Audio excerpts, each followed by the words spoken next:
வணக்கம் நண்பர்களே, முக்கிய செய்திகளை இந்த பதிவில் பார்க்க போகிறோம்.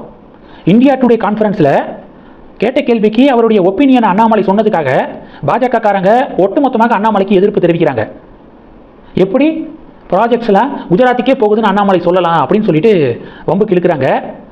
அண்ணாமலை சொன்னது செமிகண்டக்டர் ப்ராஜெக்ட், ஏஐ ப்ராஜெக்ட், முக்கியமான விளையாட்டு நிகழ்வுகள், இது மேக்சிமம் குஜராத்துக்கு போகுது அப்படிங்கிறத அண்ணாமலை சொல்லியிருந்தாரு. புள்ளி விவரத்தின்படி அது கரெக்டு தான், அதில் தப்பு கிடையாது. ஆனால் குஜராத்தில் இன்ஃப்ராஸ்ட்ரக்சர் டாப் நாச்சாக இருக்குது, அதனால தான் எல்லா இன்வெஸ்ட்மெண்ட்டும் மேக்ஸிமம் அங்கே போகுது அப்படிங்கிறதையும் நம்ம கருத்தில் கொள்ளணும். அண்ணாமலை என்ன அதையும் கவனத்தில் எடுத்துக்கணும் அப்படின்னு போன வீடியோவில் நம்ம தெளிவாக பேசிட்டோம். நயினார் கும்பல் அண்ணாமலையை ஒருமையில் திட்டிக்கிருக்காங்க கமெண்ட் செக்ஷனில். இப்போ என்ன சொல்கிறாங்கன்னா, அண்ணாமலை பாஜக மாநில தலைவராக இருந்தபோது அன்னூரில் ஒரு இன்வெஸ்ட்மெண்ட் வேறு இருந்துச்சு, செமிகண்டக்டர் பிளான்ட் வேறு இருந்துச்சு. அண்ணாமலை போராட்டம் நடத்தி தமிழ்நாட்டுக்கு வர வேண்டிய அந்த ப்ராஜெக்டை குஜராத்துக்கு கொண்டு போனார். அண்ணாமலையுடைய ப்ரொட்டஸ்ட்னால தான் அன்னூர் ப்ராஜெக்டு ஃபெயிலியர் ஆனிச்சு, வராமையே போயிடுச்சு அப்படின்னு பதிவுகள் போடுறாங்க. இந்த பதிவை யார் போடுறது அப்படின்னா, சர்ப்ரைஸாக திமுக காரங்க போடுறாங்க. அதாவது சிஎம் விஜய் டிஎம்கேவை அடிக்கிறாருன்னா, சிஎம் விஜய் திமுகவை அடிக்கும்போது குறுக்க நயினார் வராரு திமுகவுக்கு சப்போர்ட் பண்ணிட்டு. பாஜக காரங்க அண்ணாமலை அடிக்கும்போது, அண்ணாமலைக்கு எதிராக பதிவு போடும்போது பாஜகவுக்கு சப்போர்ட்டாக திமுக காரங்க வராங்க. Right, DMK BJP alliance confirm தான் போல அப்படின்னு சொல்லிட்டு இப்போ நான் விஷயத்துக்கு வரேன். இந்த அன்னூரில் அண்ணாமலை போராட்டம் நடத்தினார்ல, இன்வெஸ்ட்மெண்ட் வேண்டாம் அப்படின்னு அண்ணாமலை ப்ரொட்டஸ்ட் நடத்தலை.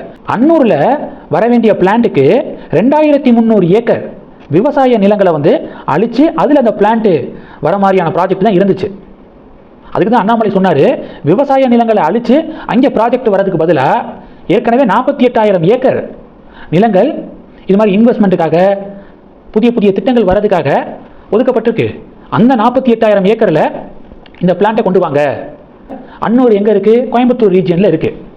எல்லா ப்ராஜெக்டும் சென்னை, கோவை இப்படி வராமல் சவுத்து தமிழ்நாடுக்கு, தென் தமிழகத்துக்கு ப்ராஜெக்ட்ஸ் போகணும். அன்னூரில் ஐடியா பண்ண இந்த ப்ராஜெக்டை தென் தமிழகத்துக்கு கொண்டு போங்க அப்படின்னு சொல்லி அண்ணாமலை அட்வைஸ் பண்ணார்.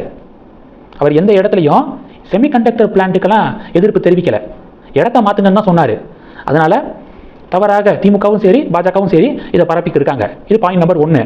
ரெண்டாவது என்ன அப்படின்னா, ஜஸ்ட்டு அவங்களுடைய ஒப்பீனியனை ஷேர் பண்ணுறது. இதெல்லாம் இதுக்காக அண்ணாமலையை ஒரு வில்லன் மாதிரி எதுக்காக பாஜக காரங்க சித்தரிக்கிறாங்க அப்படிங்கிறத புரிஞ்சுக்க முடியலை. குறிப்பாக தமிழக பாஜக காரங்க அண்ணாமலையுடைய இந்த விமர்சனத்தை பாஜக ஸ்போர்ட்டிவாக எடுத்துக்கணும். எக்ஸ்பீரியன்ஸ்டு பொலிட்டிக்கல் பார்ட்டி, அண்ணாமலை சொன்னதில் ஏதாவது நியாயம் இருக்குது அப்படின்னா அதை திருத்திக்கிறதுக்கான முயற்சியை எடுக்கணும். அதை விட்டுட்டு தமிழக பாஜக கும்பல், நயினார் கும்பல் அண்ணாமலையை சுற்றி வளைச்சு அவரை ஒருமையில் திட்டுறது அப்படிங்கிறதெல்லாம் ஏற்றுக்கொள்ள முடியாதது. இதில் முக்கியமாக இன்னொரு ஒரு லாஜிக்கு, இப்போது திமுக ஆட்சிக்கு வந்த புதுசில் கொங்கு நாடு அப்படிங்கிற ஒரு டாபிக் வந்துச்சு. கொங்கு ரீஜியன்னு தமிழக அரசாங்கத்தால் தொடர்ந்து புறக்கணிக்கப்படுது, அதனால் கொங்கு நாடு அப்படின்னு சொல்லிட்டு ஒரு தனி மாநிலம் உருவாகணும் அப்படின்னு திமுக ஆட்சிக்கு வந்த புதுசில் இந்த டிபேட் வந்துச்சு. ஏன் வந்துச்சு? கொங்கு பெல்ட்டுக்கு ப்ராஜெக்ட்ஸ்லாம் போய் சேர மாட்டேது, எல்லா ப்ராஜெக்டும் சென்னையிலேயே தேங்கிடுது, சென்னைக்கே வருது, சென்னையை சுற்றி இருக்கக்கூடிய பகுதிக்கே வருது, கொங்கு பெல்ட்டு புறக்கணிக்கப்படுது அப்படிங்கிறதுனால தான் இந்த டிபேட் உருவானுச்சு. கொங்கு பெல்ட்டு, கொங்கு நாடு வரதில் என்ன தப்பு அப்படின்னு இதே பாஜக காரங்க கேட்டாங்க. எல் முருகன்லாம் இதே சப்போர்ட் பண்ணியே பதிவு போட்டார். அப்போது யோசிச்சு பாருங்க, இன்னைக்கு அண்ணாமலை என்ன சொல்கிறாரு? கிட்டத்தட்ட இதே மாதிரியான ஒரு விமர்சனத்தை தானே முன் வச்சிருக்காரு. எல்லா மாநிலங்களுக்கும் திட்டங்கள் பரவி வரணும், ஒரு மாநிலத்துக்கு மட்டுமே போய் சேர்றதுக்கு பதிலாக எல்லா மாநிலங்களுக்கும் வரணும் அப்படிங்கிறத ஒரு ஜென்ரலான ஒரு அட்வைஸ் மாதிரி ஒரு ஒப்பீனியனாக ஷேர் பண்ணியிருக்காரு. மோடிஜியுடைய பாதுகாப்பு கொள்கை வேறு லெவலாக இருக்குது அப்படின்னு பாராட்டினார். இப்போது இந்த விஷயத்தில் ஒரு இஷ்யூ அப்படின்னு சொல்லிட்டு அவர் மனசில் படுறதை பேசுகிறாரு.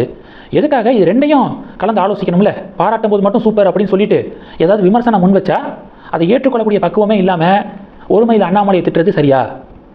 நயினார் கும்பல் கொஞ்சம் யோசிங்க, தமிழக பாஜக கும்பல் கொஞ்சம் யோசிக்கணும் இதை. இப்போ நான் சொன்னதை, இந்த செய்திகளை பற்றி உங்களுடைய பார்வைகளை மறக்காமல் கமெண்ட் பண்ணுங்கள். தொடர்ந்து கணக்கில் இருங்க, அடுத்தடுத்து நிறையா பதிவுகளை பார்க்க போகிறோம். நன்றி, ஜெய்ஹிந்த்.